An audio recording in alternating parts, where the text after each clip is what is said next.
It's my life. Lazy. It's my life. I got dirty. It's my life. Nagpunta ako sa store, PX Mart. Inutusan ako ni Lola bumili ng tissue.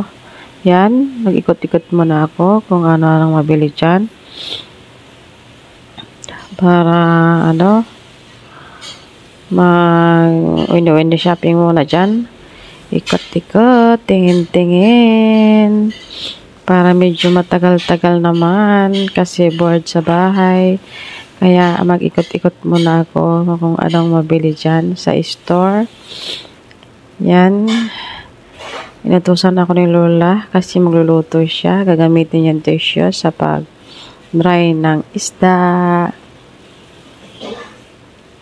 Yan. Nagtingin ako dyan ng kape kung saan dyan na masarap na kape.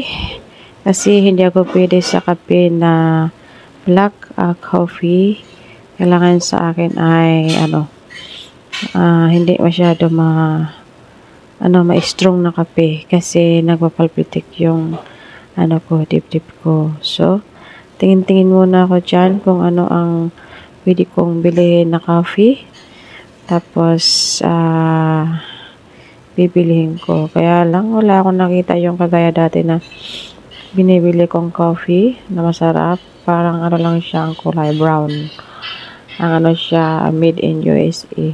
Hindi ko lang nakita dyan.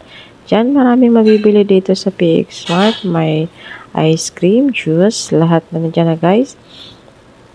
Dyan, wala ka nang hahanapin dyan. Marami na dyan pwede mabili, mga chichirya. Ang dami-dami. Tingnan nyo guys, diba? Ang ganda ng pakalagay.